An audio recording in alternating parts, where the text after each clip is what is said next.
Sa araw na ito, ginugunit na natin ang kamatayan ni Jesus sa krus. Tayo'y nagninilay sa kanyang dakilang pag-ibig na inialay para sa ating kaligtasan. Pararangalan natin ang krus na bagamat naging kasangkapan ng pagkamatay ni Jesus, ay nagkamit para sa ating kaligtasan at buhay. Kaisa ng buong sambayan ng Kristiyano, magpasalamat tayo sa Ama na siyang may akda at pinagmulan ng grasya ng ating kaligtasan. Magsitayo po ang lahat.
Magsilood po ang lahat.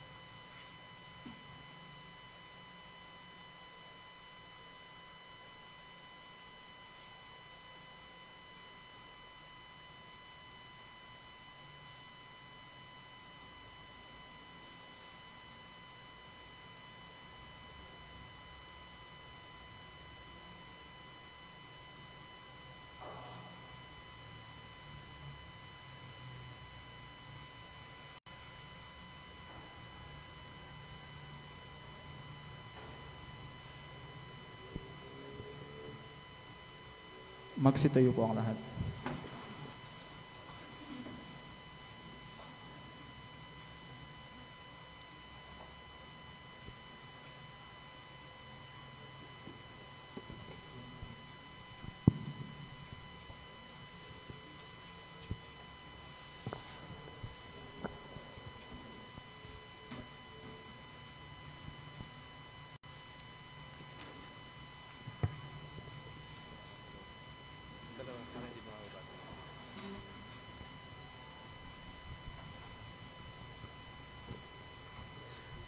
Manalangin tayo. Ama naming makapangyarihan, alalahanin mo ang iyong awa at pagmamahal, at sa iyong paglingap, gawin mong banal kaming lahat, na siyang dahilan kaya't dugoy dumanak mula sa iyong nagpakasakit na anak, upang pagsaluhin kami sa piging ng pagkabuhay, na kanyang itinatag bilang aming tagapamagitan, kasama ng Espiritu Santo, magpasawalang hanggan. Amen. Magsiupo po ang lahat. Si Jesucristo ang katuparan ng propesiya ni Propeta Isaías tungkol sa lingkod ng Diyos na kusang loob na nag-alay sa kanyang sarili upang magkaroon ng kapatawaran.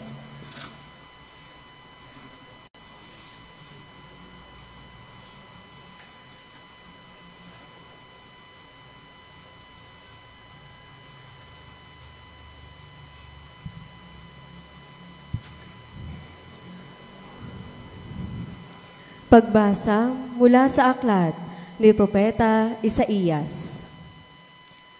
Sinabi ng Panginoon, ang lingkod ko'y magtatagumpay sa kanyang gawain. Mababantog siya at dadakilain. Marami ang nagitla nang siya'y makita. Dahil sa pagkabugbog sa kanya'y halos di makilala kung siya'y tao. Ngayon marami rin naman ang mga bansang magugulantang, pati mga hari, pag siya'y nakita ay matitigilan. Makikita nila ang di nabalita kahit nakailan, at mauunawa ang di pa narinig ni numan. Sagot ng mga tao, sino ang maniniwala sa ibinabalita naming ito? Sino ang makapagpapatunay na pinahihintulutan ito ng Panginoon? Kalooban ng Panginoon na ang kanyang lingkod ay matulad sa isang halamang na tanim sa tuyong lupa, walang katangian o kagandahang makatawag pansin.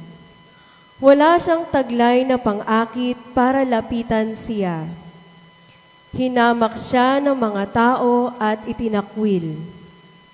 Nagdanas siya ng sakit at hirap. Wala man lang nagtapon ng sulyap sa kanya. Hindi natin siya pinansin, para siyang walang kabuluhan. Tiniis niya ang hirap na tayo ang dapat magbata. Gayon din ang kirot na tayo sana ang lumasap. Akala natin ang dinanas niya ay parusa sa kanya ng Diyos. Dahil sa atin, mga kasalanan kaya nagsugatan, siya ay binugbog dahil sa ating kasamaan. Tayo ay gumaling dahil sa pahirap na tinamon niya at sa mga hampas sa kanyang tinanggap. Tayong lahat ay parang mga tupang naligaw. Nagkanya-kanya tayo ng lakad. Ngunit inibig ng Panginoon na sa Kanya ipataw ang parusang tayo dapat ang tumanggap. Siya ay binugbog at pinahirapan. Ngunit hindi tumutol kahit kamuntiman.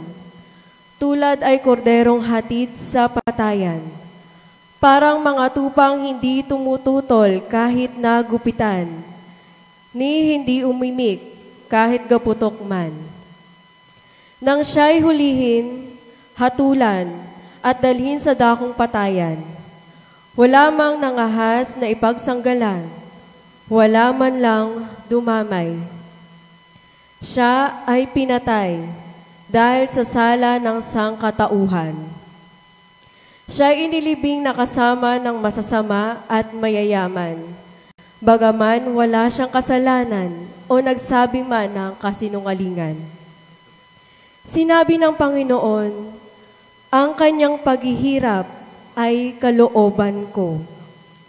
Inihandog niya ang sarili upang sa pamamagitan noon ay magkaroon ng kapatawaran. Dahil dito'y mabubuhay siya ng matagal. Makikita ang lahing susunod sa kanya, at sa pamamagitan niya'y maisasagawa ang aking panukala. Pagkatapos ng pagdurusa, lalasap ng ligaya, malalaman niyang hindi nawalan ng kabuluhan ang kanyang pagtitiis. Ang aking tapat na lingkod at lubos kong kinalulugdan ang siyang tatanggap ng parusa ng marami, at alang-alang sa kanya, sila'y aking patatawarin. Dahil dito siya'y aking pararangalan, kasama ng mga dakila, pagkat kusang loob niyang ibinigay ang sarili at nilasap ang kaparusahan ng masasama. Inako niya ang mga makasalanan at idinalangin sila'y patatawarin. Ang salita ng Diyos. Salamat sa Diyos.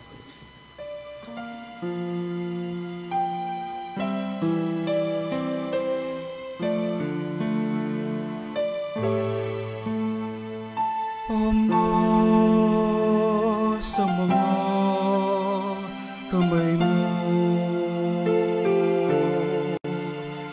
Habilin ko ang buhay ko.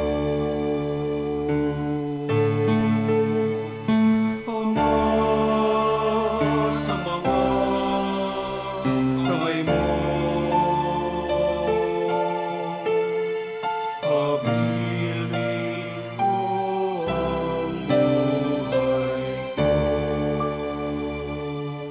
Sa iyo, O Poon, ako'y lumalapit upang ingatan mo nang hindi malupi.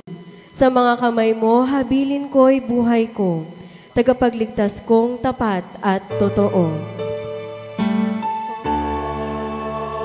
Sa mga kamay mo, habilin ko ang buhay ko. Lahat kong kaaway ay humahalaklak, pati kapitbahay ako'y hinahamak. Dating kakilala ay nagsisiilaw, kung masalubong ko ay nagsisiiwas. Nilimot na akong tulad ng namatay, di na pinapansin, parang yagit lamang. Sa mga kamay mo, habilin ko ang buhay ko. Subalit, O Poon, ang aking tiwala ay nasa sa iyo, Diyos na dakila. Sa iyong kalinga umaasa ako, laban sa kaaway ay ipagtatanggol mo, at sa umuusig na sinumang tao. Sa mga kamay mo, habilin ko ang buhay ko. Itong iyong lingkod sana ay lingapin. Ingatan mo ako at iyong pagpalain. Iligtas mo ako at iyong sagipin. Tanda ng pag-ibig na di magmamaliw. O magpakatatag ang mga nilikha, lahat ng sa Poon ay nagtitiwala. Sa mga kamay mo,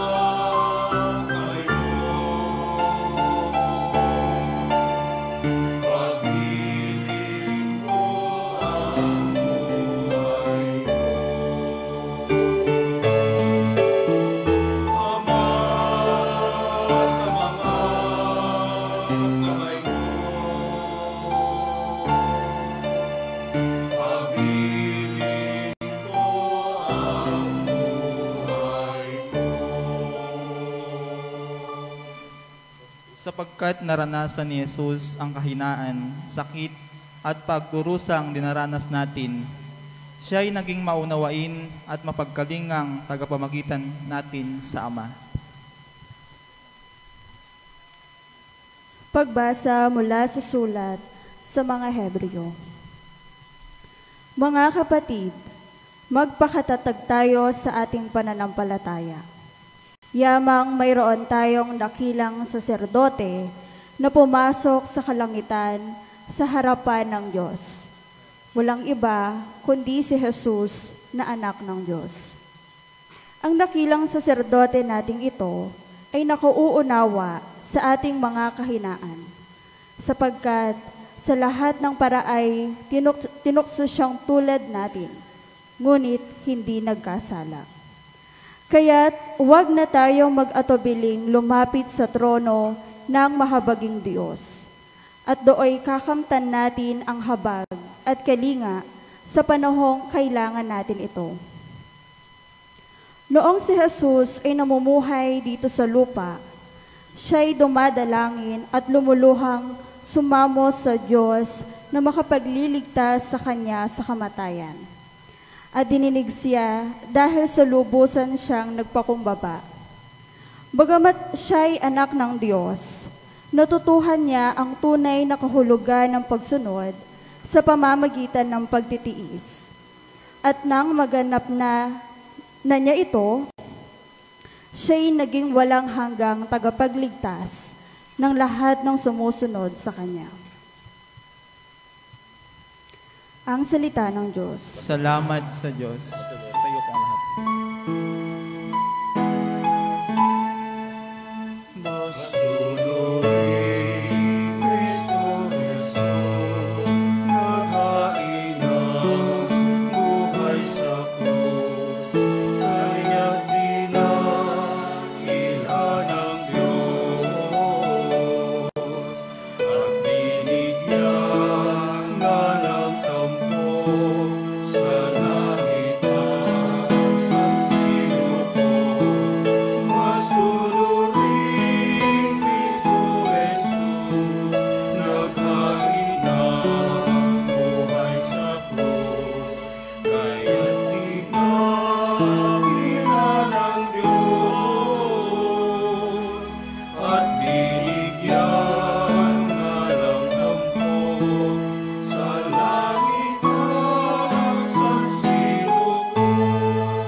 Ang pagpapakasakit ng ating Panginoong Hesukristo ayon kay San Juan.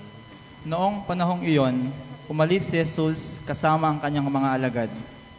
Pumunta sila sa ibayo ng Batis Cedron at pumasok sa isang halamanan doon. Ang lugar na ito'y alam ni Judas na nagkanulo sa kanya. Sapagkat madalas magpunta roon si Jesus at ang kanyang mga alagad, pumaroon si Judas, kasama ang ilang bantay sa templo at isang pangkat ng mga kawal na padala ng mga punong saserdote at mga pariseyo. May dala silang mga parol, sulo at sandata.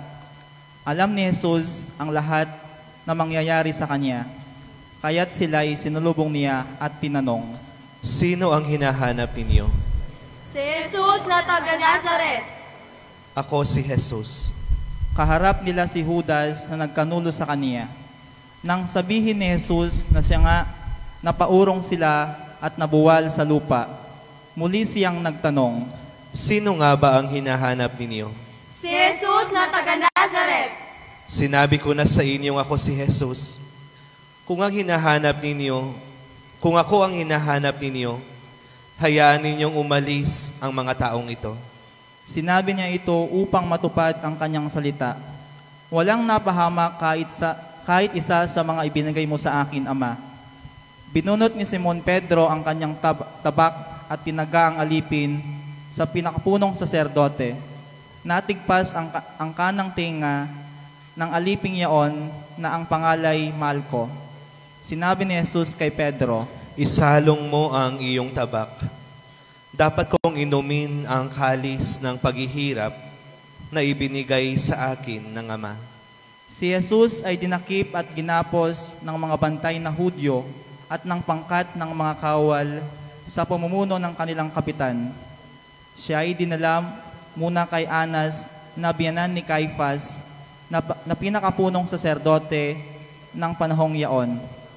Si Caifas ang nagpayo sa mga Hudyo na mas mabuti para sa kanila na isang tao lamang ang mamamatay alang-alang sa bayan.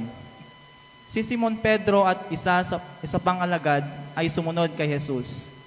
Kilala ng pinakapunong saserdote ang alagad na ito, kaya't nakapasok siyang kasama ni Jesus sa patio ng bahay na pinakapunong saserdote. Naiwan naman si Pedro sa labas ng pintuan. Lumabas ang alagad na kilala ng pinakapunong saserdote. Kinausap ang dalagang nagbabantay sa pinto at pinapasok si Pedro. Si Pedro ay tinanong ng dalaga, Hindi ba't ikaw ang kasama na alagad ng taong iyan? Sumagot si Pedro, Hindi. Maginaw noon, kaya't nagbabaga ng uling ang mga alipin at mga bantay at tumayo sa paligid ng siga upang magpainit. Nakihalo si Pedro at nagpainit din. Si Jesus ay tinanong ng pinakapunong saserdote tungkol sa kanyang alagad at sa kanyang itinuturo, sumagot si Jesus. Hayagan akong nagsasalita sa madla. Lagi akong nagtuturo sa mga sinagoga at sa templo ng mga Hudyo. Wala akong sinabing palihim. Bakit ako ang tinatanong ninyo? Ang tanungin ninyo'y ang mga nakarinig sa akin. Alam nila kung ano ang sinabi ko. Pagkasabi nito, siya'y sinampal ng isa sa mga bantay na naroroon. Bakit mo sinasagot ng ganyan ang pinakapunong saserdote? Sinagot siya ni Jesus, Kung nagsalita ako ng masama, patunayan mo. Ngunit kung mabuti ang sinabi ko, bakit mo ako sinampal? si Jesus na nagagapos pa noon ay ipinadala ni Anas kay Caifas, ang pinakapunong saserdote. Samantala, naroon pa rin si Simon Pedro at nagpapainit. Siya ay tinanong nila. Hindi ba't alagad ka rin ng taong iyan? Sumagot si Pedro. Hindi. Tinanong naman siya ng isa sa mga alipin ng pinakapunong saserdote, kamag-anak ng lalaking tinigpasan niya ng tainga. Hindi ba ikaw ang nakita kong kasama ni Jesus sa halamanan? Muling itinatwa ito ni Pedro. Siya namang pagtilaok ng manok. Mula sa bahay ni Caifas, si Jesus ay dinala nila sa palasyo ng gobernador. Umaga na noon, hindi pumasok ang mga Hudyo sa palasyo ng gobernador upang sila ay huwag maituring na di karapat-dapat kumain ng hapunang Pampaskwa. Kaya't sa labas sila tinanggap ni Pilato at tinanong, Ano ang sakdal ninyo laban sa taong ito? sumagot sila, Kung hindi po siya gumawa ng masama, hindi namin siya dadalhin sa inyo. sinabi sa kanila ni Pilato, Dalhin ninyo siya at hatulan ayon sa inyong kautosan. sumagot ang mga Hudyo, Wala po kaming kapangyarihang humatol ng kamatayan kanino man. nangyari ito upang matupad ang sinabi ni Jesus tungkol sa paraan ng kanyang pagkamatay. Si Pilato'y pumasok uli sa palasyo at tinawag si Jesus. Ikaw ba ang hari ng mga Hudyo? Sumagot si Jesus, Iyan ba'y galing sa inyong sariling isipan o may nagsabi sa inyo? tinanong siya ni Pilato, Ako ba'y Hudyo? Ang mga kababayan mo at ang mga punong saserdote ang nagdala sa iyo rito. Ano ba ang gagawin mo? sumagot si Jesus, Ang kaharian ko'y hindi sa sanlibutan ito. Kung sa sanlibutan ito ang aking kaharian, ipinakipaglaban sana ako ng aking mga tauhan at hindi nakipagkanulo sa mga Hudyo. Ngunit hindi sa sanlibutan ito ang aking kaharian. Kung gayon, isa kang hari? sabi ni Pilato, sumagot si Jesus, Kayo na ang nagsasabing ako'y hari. Ito ang dahilan kung bakit ako'y pinanganak at naparito sa sanlibutan, upang magsalita patungkol sa katotohanan. Nakikinig sa aking tinig ang sino mang nasa katotohanan. Ano ba ang katotohanan? tanong ni Pilato. Pagkasabi nito, muling lumabas si Pilato at sinabi sa mga Hudyo, Wala akong makitang kasalanan sa taong ito. Ngunit ayon sa inyong kaugalian, dapat ako magpalaya ng isang bilanggo kung araw ng Paskwa. Ibig ba ninyong palayain ko ang hari ng mga Hudyo? Hindi, huwag siya kundi si Barabas. si Barabas ay isang tulisan. Kaya't ipinakuha ni Pilato si Jesus at ipinahugupit. Ang mga kawal ay kumuha ng halamang madinik, ginawang korona at ipinutong kay Jesus. At sinuotan siya ng balabal na purpura. Isa't isa'y lumapit sa kanya at ang wika. Mabuhay ang hari ng mga Hudyo. At si Jesus ay pinagsasampal. Lumabas uli si Pilato at sinabi sa kanila, Ihaharap ko siya sa inyo upang malaman ninyo na wala akong makitang kasalanan niya. at inilabas si Jesus ng may koronang tinik at balabal na purpura. Sinabi sa kanila ni Pilato, Narito ang tao. pagkakita sa kanya ng mga punong saserdote at ng mga bantay, sila'y sumigaw. Ipako siya sa krus! Ipako sa krus! Sinabi ni Pilato, Kunin ninyo siya at kayo ang magpako sa kanya. Wala akong makitang kasalanan niya. sumagot ang mga Hudyo, Ayon sa aming kautusan, ay nararapat siyang mamatay sapagkat siya ay nagpapanggap na anak ng Diyos. Lalong natakot si Pilato nang marinig ang mga pananalitang ito. Muli siyang pumasok sa palasyo at tinanong si Jesus. Taga saan ka ba? Subalit hindi tumugon si Jesus, ani Pilato. Ayaw bang makipag-usap sa akin? Hindi mo ba alam na maaari kitang palayain o ipapako sa krus? At sumagot si Jesus. Kaya mo lamang magagawa yan, sapagkat ipinagkaloob sa iyo ng Diyos ang kapangyarihang iyan. Kaya mas mabigat ang kasalanan nang nagdala sa akin dito. Nang marinig ito ni Pilato, lalo niyang hinangad na palayain si Jesus. Ngunit nagsigawan ang mga tao. Kapag pinalayang mo ang taong iyan, hindi ka kaibigan ng Cesar. Sino mang nagpapanggap na hari ay kalaban ng Cesar. Pagkarinig ni Pilato sa pangungusap na ito, inilabas niya si Jesus at siya'y lumuklok sa hukuman sa dakong tinatawag ang plataporma, gabata sa wikang Hebreo. Araw noon ng paghahanda sa Pasko at mag-iikang 12 ng tanghali, sinabi ni Pilato sa mga Hudyo, Narito ang hari ninyo. Sumigaw sila. Patayin siya! Patayin! Ipako sa krus! Tanong ni Pilato, Ipapako ka ba sa krus ang hari nyo? sumagot ang punong saserdote. Wala kaming hari kundi ang Cesar. Kaya't si Jesus ay iminigay sa kanila ni Pilato upang ipako sa krus. Kinuha nga nila si Jesus at lumabas siya sa napasan ang kanyang krus patungo sa lugar kung tawagay dako ng bungo, Golgota sa wikang Hebreo. Pagdating doon, siya ipinako sa krus kasama ng 2 pa, isa sa gawing kanan at isa sa kaliwa. Sumulat si Pilato ng ganitong pangungusap at ipinalagay sa krus. Si Jesus na taga Nazaret ay hari ng mga Hudyo. Nasusulat ito sa mga wikang Hebreo, Latin at Griego at marami pang mga Hudyo ang nakabasa dito. Sapagkat malapit sa lungsod ang dakong pinagpakuan kay Jesus, kaya't sinabi ng mga punong saserdote kay Pilato, Huwag ninyong isulat ng hari ng mga Hudyo, kundi sinabi ng taong ito, ako ang hari ng mga Hudyo. Sumagot si Pilato, Ang naisulat ko'y naisulat ko na. nang maipako ng mga kawal si Jesus, kinuha nila ang kanyang kasuotan, pinaghati-hatian ng 4, kinuha rin nila ang kanyang tunika, ito'y walang tahi at hinabi ng buo mula sa itaas hanggang sa ibaba. Nag-usap-usap ang mga kawal. Huwag nating punitin ito. Magsapalaran na lamang tayo para malaman kung kanino ito mauuwi. Nangyari ito upang matupad ang isinasaad ng kasulatan. Pinaghati-hatian nila ang aking mga kasuotan, at ang aking damit ay kanilang pinagsapalaran. Gayon nga ang ginawa ng mga kawal. Nakatayo sa tabi ng krus ni Jesus ang kanyang ina at ang kapatid na babaeng nitong si Maria na asawa ni Cleophas. Naroon din si Maria Magdalena.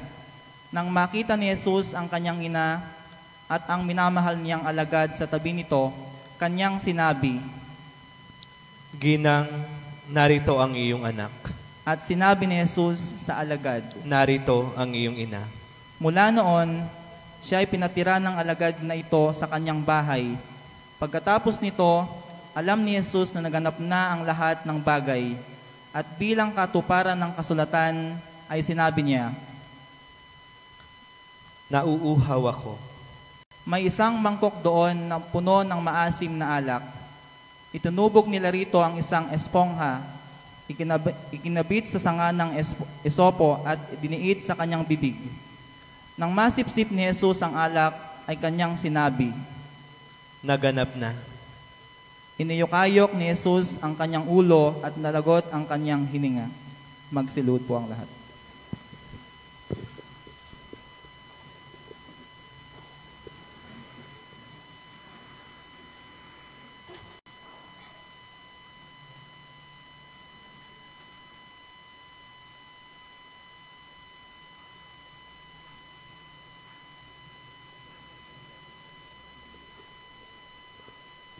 Magsitayo po ang lahat. Noong araw ng paghahanda at ayaw ng mga Hudyo na manatili sa krus ang kabangkay ng araw ng pamamahinga, sapagkat dakila ang araw ng pamamahinga ito. Kaya't hiniling nila kay Pilato na ipabali nito ang mga binti ng mga ipinako sa krus at alisin doon ang mga bangkay. Naparoon ang mga kawal at binali ang mga binti ng dalawa ng ipinakong kasabay ni Jesus. Ngunit pagdating nila kay Jesus at makitang patay na siya, hindi na nila binali ang kanyang binti. Subalit, inulos ng sibat ng isa sa mga kawal ang tagiliran ni Jesus at biglang dumaloy ang dugo at tubig. Nakakita nito ang nagpapatotoo. Tunay ang kanyang patotoo at alam niyang katotohanan ang sinabi niya upang kayo'y maniwala. Nangyari ang mga ito upang matupad ang sinasabi sa kasulatan. Walang mababali isa man sa kanyang mga buto. At sinabi naman ng ibang bahagi ng kasulatan, pagmamasdan nila ang kanilang inulos. Pagkatapos nito, si Jose na taga-Arimatea ay nagsadya kay Pilato upang humingi ng pahintulot na makuha ang bangkay ni Jesus. Si Jose isang alagad ni Jesus, ngunit palihim nga lamang dahil sa takot sa mga Hudyo, at pinahintulutan siya ni Pilato. Kaya't kinuha ni Jose ang bangkay ni Jesus. Sumama sa kanya si Nicodemo, may dalang pabango, mga 100 libra na pinaghalong mira at aloe. Siya ay nagsadya kay Jesus isang gabi. Kinuha nila ang bangkay ni Jesus at nilagyan ng pabango habang binabalot sa kayong lino. Ayon sa kaugalian ng mga Hudyo, sa pinagpakuan kay Jesus ay may isang halamanan at dito'y may isang bagong libingang hindi pa pinaglilibingan. Yamang noong araw ay paghahanda ng mga Hudyo at dahil sa malapit naman ang libingang ito, doon nila inilibing si Jesus.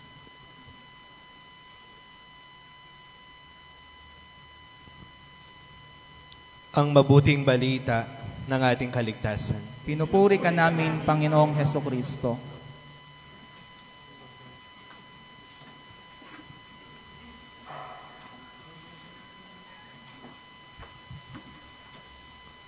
Magandang hapon po sa inyong lahat.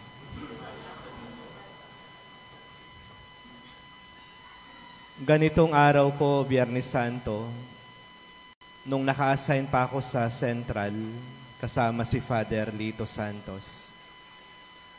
Dahil hindi na po siya gaanong makaaninag, may diferensya yung mga mata niya. Ako po yung nagbasa ng Ebanghelyo kasama yung mga lektor. Nang malapit nang matapos yung binabasa na napakatagal, tinatapos po ng commentator, tinawag ako ni Father Lito, ang sabi niya, meron bang umupo sa mga tao habang nagbabasa kayo? Sabi ko, meron po. Konsyensyahin mo. Sabi niya sa akin. Nung magho-homily po ako, kinonsensya ko po yung mga naupo. Konting katagalan lang yung binasa ng awit na. Hindi na natiis. Samantalang ang Diyos, napakatagal ng paghihirap, pero tiniis niya. Around 2,000 years ago, namatay po si Jesus. At hindi natin alam kung ano talaga yung kinamatay niya. Hindi po katulad ngayong panahon natin, mayroong otopsiya na pwedeng malaman kung ano yung posibleng kinamatay ng tao. Meron po silang sinasabi baka dehydration. Pwede rin pong naubusan siya ng dugo. Pwede rin pong yung kanyang baga ay na-choke. dahilan para hindi na siya makahinga. O kaya, sobrang pagod ng Panginoon. Namatay na siya para masiguradong patay siya. Ipinag-utos pa sa mga sundalo na tusukin yung kanyang tagiliran. Gaano po kalaki yung butas ng kanyang tagiliran? Wala po dito yung sagot. Yung sagot ay nasa Ebanghelyo doon sa si Tomas noong nagduda siya kay Jesus na muling nabuhay. Ano yung sabi niya kay Tomas? Tomas, ipasok mo yung daliri mo dito sa palad ko. Ipasok mo yung kamay mo sa tagiliran ko. Ibig sabihin, sa palad, daliri. Sa tagiliran, kamay. Ganun po kalaki, posible yung butas ni Jesus sa tagiliran. At nung tusukin po siya ng sibat, anong lumabas? Dugo at tubig. Saan posible manggagaling ang dugo? Sinasabi po ng mga mananaliksik sa kanyang puso. Puso. Alam ninyo, sa mga milagro ng banal na Eucharistia, katulad po ng Lanciano, Italy, yung mga katawan ni Kristo na naging flesh, yung mga hostya, lahat po sila yung pinanggalingan sa puso ng tao. Ibig sabihin yung sibat ay nakarating pa sa kanyang puso. Saan po nanggaling yung baga? Yung tubig. Doon sa baga niya. Ano po ang role ng baga sa katawan ng tao? Humihinga po tayo sa tulong ng ating mga baga. At bago po siya tuluyang umakyat sa langit, ano po ang sinabi niya? He breathed on them. Hiningahan niya yung kanyang mga apostoles. Ibinigay yung Espiritu Santo. At hindi po nagtatapos doon. Para siguradong patay na yung tatlong nakapako, kailangan pang baliin yung kanilang mga legs. Binali yung mga legs nung dalawang nakapako, pero nung tignan po nila si Jesus, talagang patay na. Kaya hindi na ginalaw yung kanyang mga paa. Ano po ang ibig sabihin ng tatlong ito? Yung puso, simbolo ng pagmamahal. Yung baga, simbolo ng banal na espiritu, hangin, hininga. At yung mga paa, na kahit sugatan yung kanyang puso at duguan, nanatili po siyang nagmamahal. Hindi man po alam natin kung ano yung tunay na dahilan ng kanyang pagkamatay. Pero religiously, isa lang po yung dahilan. Namatay siya willingly out of love. Yung baga, sa kabila po ng kapabayaan ng tao, sa kabila ng pagtalikod ng tao, hindi pa rin po siya nakontento na aalis siya at pababayaan na lang tayo. iniwan pa rin niya ang banal na espiritu. Yung mga paa, ibig sabihin na natili siyang nakabayubay sa krus. Hindi katulad ng mga dalawa na nabali yung kanilang mga legs, baka nakalaglag ng konti. Kasi wala na pong base doon sa krus. Nanatili po siyang nakatayo. Ibig sabihin, nananatili pong pinaninindigan tayo ng Diyos at hindi tayo iniiwan. Minsan po merong isang pari, habang nagmimisa siya, kapag itinataas po niya yung hostya at saka po yung kalis, meron pong isang lalaki, tinataas din po niya yung kamay niyang ganyan. Tapos itataas yung kalis, itataas din yung kamay niya. Araw-araw nagsisimba yung tao, ginagawa niya yon. Dahil hindi mapakali yung pari, gusto niyang malaman bakit ginagawa ng tao ngayon. Nilapitan daw siya minsan pagkatapos ng misa. At ang sabi po nung lalaki, Father, hawak ko po itong reseta. Anong reseta? Yung asawa ko po, merong cancer, stage 4. Wala na po akong inaasahan kung hindi ang Diyos. Kaya habang tinataas ninyo yung hostya at saka yung alak, sinasabayan ko po kayo. Kung ginagawang banal po ng Diyos, yung hostya nagiging katawan, yung alak nagiging dugo, baka yung reseta, milagro mapagaling yung asawa ko. Kaya pinabayaan na daw ng pari, talagang tinataas niya. Then after a month, napansin daw niya yung lalaki, consecration, hindi na tumataas ng kamay. Sabi daw nung pari, patay na yata yung asawa niya.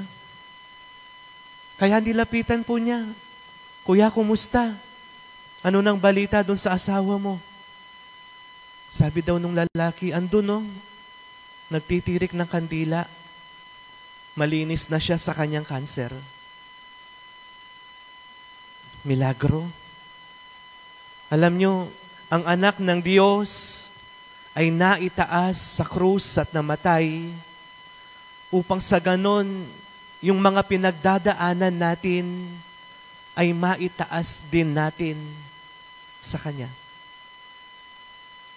Ito po yung dahilan bakit ang Diyos ay nabayubay sa krus upang masolusyonan ang kasalanan, ang pagkaalipin ng tao sa kasalanan at kamatayan. Kaya bagamat masakit, bagamat nakakalungkot ang nangyari sa Kanya, hindi pa rin po siya talo. Meron pa rin po siyang napanalunan para sa atin. Na kapag nabibigatan ka na down ka na, katulad ng lalaking ayon, itaas mo sa Kanya. Ilapit mo sa Kanya. At pababanalin niya yung iyong pinagdadaanan. Amen.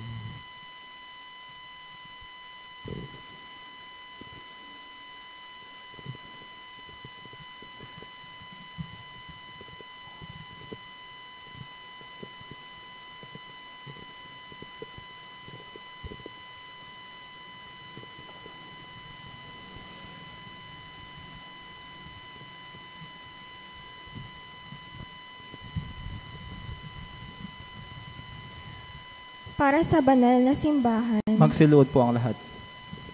idalangin natin, mga mahal kong kapatid, ang banal na sambayanan ng Diyos sa buong daigdig, upang pagkalooban ng kapayapaan at pagkupkop, pagkakaisa at pagtataguyod ang mga kaanib nito sa sansinukob, at upang tayo'y bigyan ng pamumuhay na matiwasay para tayo'y makasamba sa Diyos, Ama nating makapangyarihan.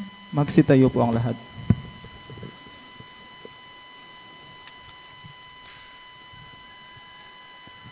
Ama naming makapangyarihan, sa katauhan ng anak mong si Kristo, ipinahayag mo ang iyong kadakilaan sa lahat ng mga tao. Lingapin mong ang iyong mga ginagawa dahil sa pag-ibig, upang ang iyong sambayan ng laganap sa buong daigdig ay mamalaging matatag sa pananampalatayang iyong bigay para sambahin ang banal mong pangalan sa pamamagitan ni Hesukristo kasama ng Espiritu Santo magpasawalang hanggan. Amen. Para sa Santo Papa, Magsiluhod po ang lahat. idalangin natin ang ating banal na Papa na si Francisco na hinirang ng Diyos sa hanay ng mga tagapangasiwa upang kanyang bigyan kalusugan at mahabang buhay para sa kapakanan ng banal na sambayan ng ipinagkatiwala sa kanya para paglingkuran. Magsitayo po ang lahat.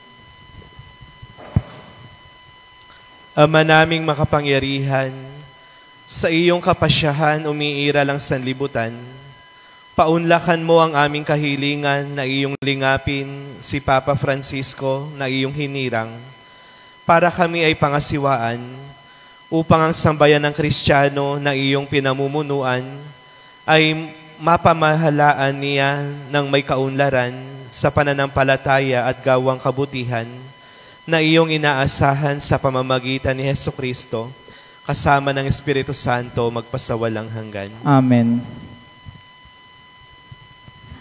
Para sa kaparian at lahat ng kaanib ng simbahan. Magsiluhod po ang lahat. Idalangin din natin ang mga obispo, mga pari at mga diakono at ang tanang kabilang sa sambayan ng Kristiyano. Magsitayo po ang lahat. Ama naming makapangyarihan, ang iyong Espiritu ay nagpapabanal at nagtataguyod sa buong simbahan. Dinggin mo ang aming pagluhog para sa iyong mga tagapaglingkod upang mapaglingkuran kang matapat sa tulong ng iyong kagandahang loob sa pamamagitan ni Hesukristo kasama ng Espiritu Santo magpasawalang hanggan. Amen. Magsiluhod po ang lahat. Para sa mga inihahandang tao sa pagbibinyag, idalangin din natin ang mga inihahandang tao sa pagbibinyag upang ang kanilang kalooban ay makatugon sa pagtawag ng Diyos Ama nating makapangyarihan para sa tubig ng binyag sila'y muling maisilang sa ipagpapatawad ng lahat ng kasalanan at sa ipagkakamit ng pakikisalo kay Jesus na poong mahal. Magsitayo po ang lahat. Ama naming makapangyarihan, lagi mong pinauunlad ang sambayanan sa pagkakaroon ng karagdagang kabilang sa pananampalataya at pagkaunawa ay magkaroon nawa ng pag-unlad ang aming mga inihahanda sa pagbibinyag upang sa muli nilang pagsilang bilabinyagan, sila'y mapabilang sa mga kaanib ng iyong angkan sa pamamagitan ni Hesukristo kasama ng Espiritu Santo magpasawalang hanggan. Amen. Magsiluhod po ang lahat. Para sa pagkakaisa ng mga Kristiyano, idalangin din natin ang lahat ng ating mga kapatid na pawang kay Hesukristo na nanalig upang marapatin ng Diyos Ama nating makapangyarihan na sila'y tipunin at lingapin sa isa niyang sambayanan. Magsitayo po ang lahat. Ama naming makapangyarihan, tinitipon mo ang mga nawalay at tinatangkilik mo ang mga nagkakatipon sa iyong sambayanan. Lingapin mo ang mga kabilang sa kawan ng iyong anak na sa iyo itinalaga sa buklod ng iisang binyag upang sila'y magkabuklod sa buong pananalig at sila'y magkapisan sa buklod ng pag-ibig sa pamamagitan ni Hesukristo kasama ng Espiritu Santo magpasawalang hanggan. Amen. Magsiluhod po ang lahat. Para sa mga Hudyo, idalangin din natin ang mga Hudyo na unang pinagpahayagan ng Diyos na totoo upang ipagkaloob niyang sa pag-ibig sa kanyang ngalan, sila ay umunlad sa pagiging matapat sa kanyang tipan. Magsitayo po ang lahat.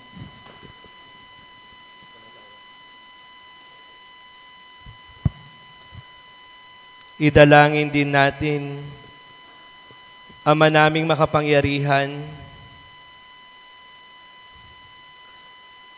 pinangangatawanan mo ang iyong mga pangako kay Abraham at sa tanang kanyang sumilang.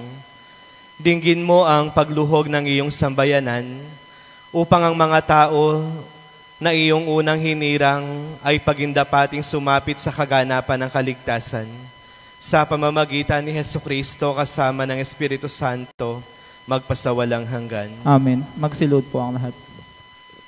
Para sa mga di sumasampalataya kay Kristo, idalangin din natin ang tanang hindi pa sumasampalataya kay Kristo upang tahakin nila ang landas ng kaligtasan na nililiwanagan ng Espiritu Santo. Magsitayo po ang lahat.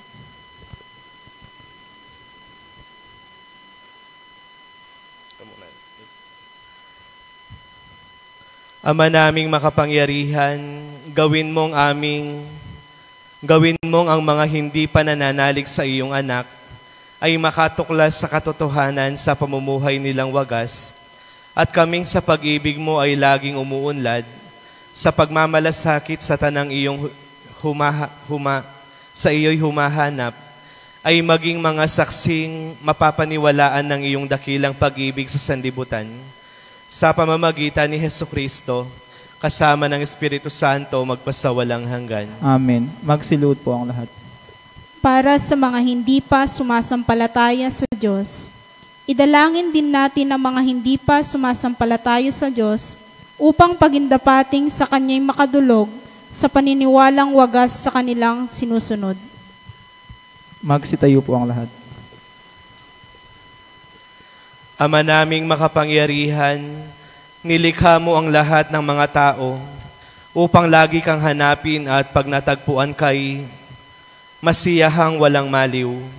Ipagkaloob mong kahit may mga di ka nais-nais na balakid, mabanaagan pa rin ng tanan ang mga pahiwatig ng iyong pag-ibig at matanggap nila ang mga gawang kabutihan ng mga sumasampalataya bilang kaakit-akit na katibayan na ikaw ang Diyos na totoo at aming pinanggagalingan sa pamamagitan ni Hesukristo kasama ng Espiritu Santo magpasawalang hanggan. Amen. Magsilod po ang lahat. Para sa mga umuugit sa pamahalaan, idalangin natin ang mga may tungkuling maglingkod sa bayan at umuugit sa ating pamahalaan upang kalooban nila ay itaguyod ng Amang may kapal alinsunod sa kanyang kinalulugdan sa ipagkakamit ng kapayapaan at kalayaan ng tanan. Magsitayo po ang lahat. Ama naming makapangyarihan, nasa iyong kamay ang adhika at karapatan ng tanan. Tunghayan mo ang mga umuugit sa aming makapangyarihan, sa aming pamahalaan upang sumagana ang tanan sa sanlibutan at sa ipagkakamit ng kapayapaan at kalayaan. Hinihiling namin ito sa pamamagitan ni Kristo magpasawalang hanggan. Amen. Magsilod po ang lahat. Para sa may mga tanging pangangailangan, idalangin natin mga kapatid sa mga nating makapangyarihan, ang mga sanlibutan ay maibsan ng tanang katiwalian, ang mga karamdaman ay malunasan, ang kagutuman ay maparam, ang mga nasa piitan ay lumayang tuluyan, ang mga naaapi ay mahango sa walang katarungan, ang mga naglalakbay ay maluwalhating sumapit sa paroroonan, ang mga nasa ibang bansa ay makauwi sa kanilang bayan, ang mga may sakit ay magkamit ng kagalingan, at ang mga nag-aagaw buhay ay matiwasay na mahimlay. Magsitayo po ang lahat. Ama naming makapangyarihan, binubuhayan mo ng loob ang mga nasa kapighatian, pinatatatag mo ang mga may mabigat na pinapasan, paunlakan mo ang mga kahilingan ng mga dumaraing dahil sa maraming mga pinagtitiisan, upang bawat nasa kagipitan ay magkamit ng kasiyahang madama ang iyong pagmamahal sa pamamagitan ni Hesukristo kasama ng Espiritu Santo magpasawalang hanggan. Amen.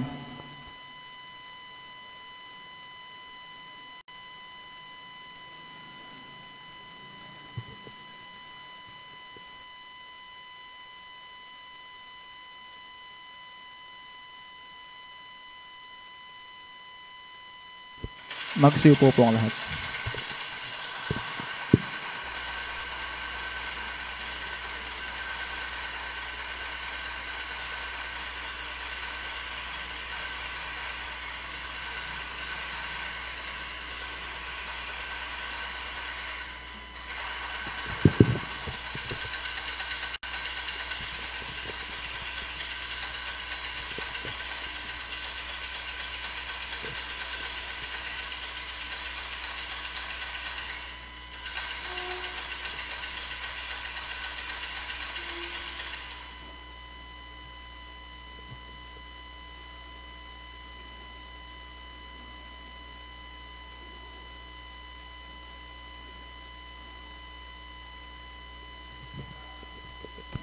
Sa kahoy na krus na banal ni Jesus na poong mahal, nalupig ang kamatayan at sa muling pagkabuhay, ang pag-asa ay sumilay.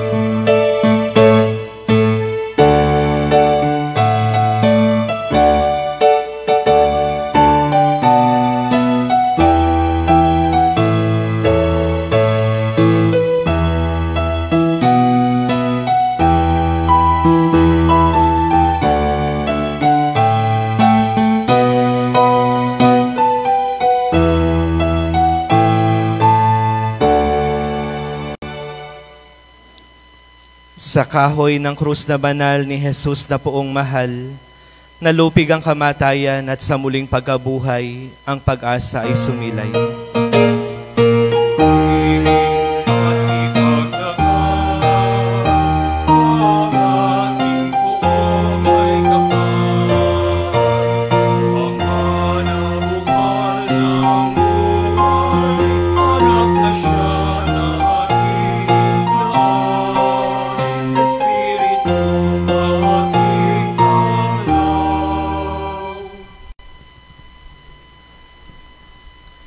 Sa kahoy ng krus na banal ni Jesus na poong mahal, nalupig ang kamatayan at sa muling pagkabuhay, ang pag-asa ay sumilay. Purihin at ipagtanggap ang ating poong may tapat. Ama na bukal ng buhay, anak na siya ng ating lahat. Espiritong ating langlang.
Gawa na lang po kayo ng isang linya dito po sa gitna para sa pagpaparangal sa banal na krus.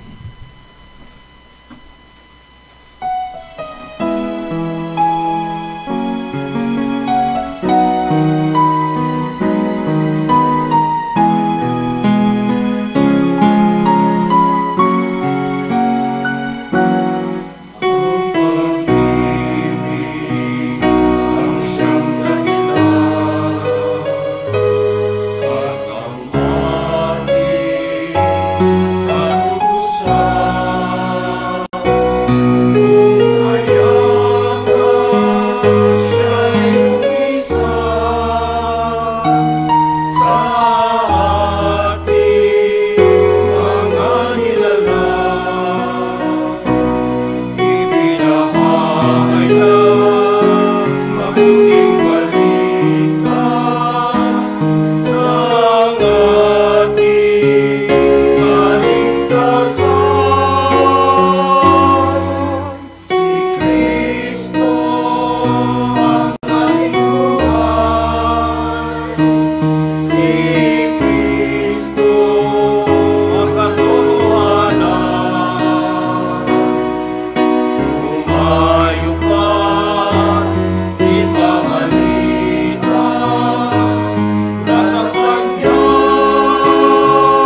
quiet now, my Lord.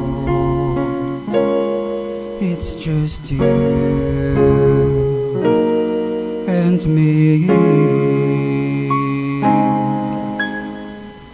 I set my vision on the cross.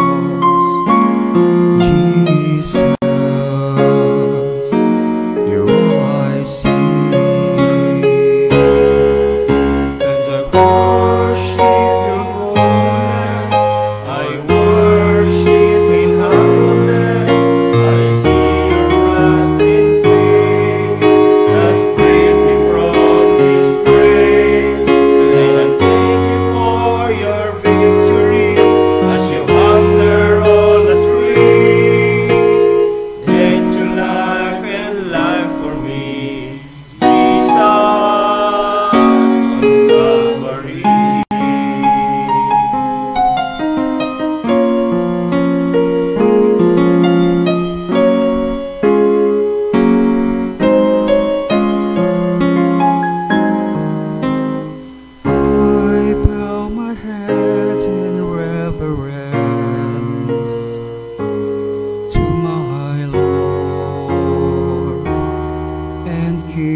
And I thank you for your victory as you hunger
Magsitayo po ang lahat.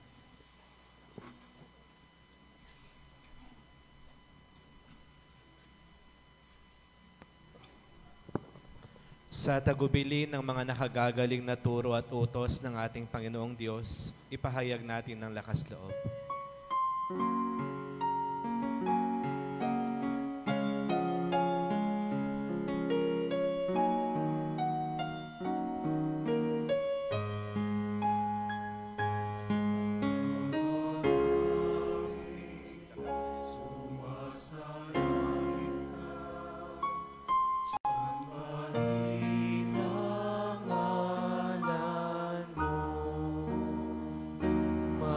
Sa amin ang kaharian mo, sundin ang loob mo,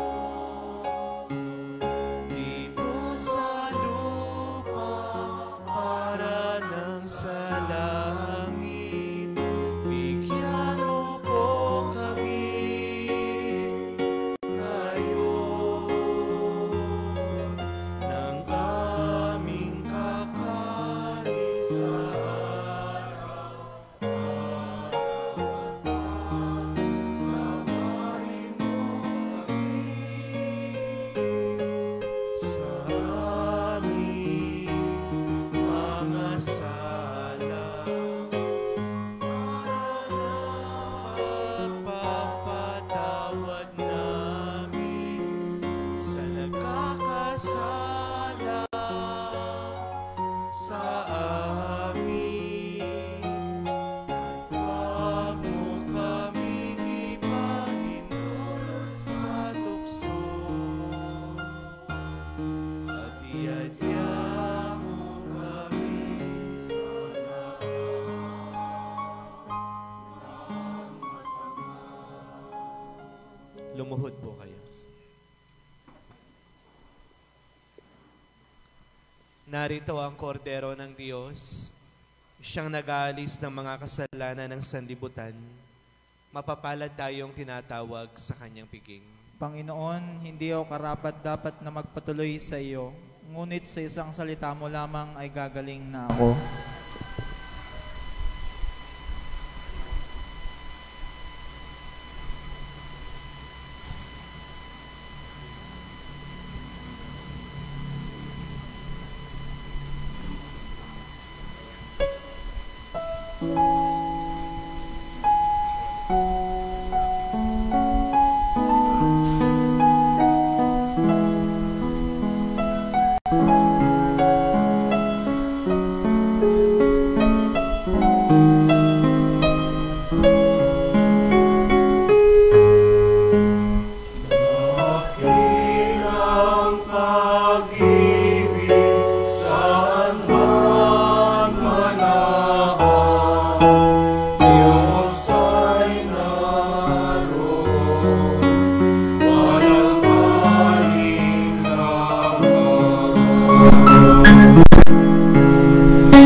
Magsitayo po ang lahat.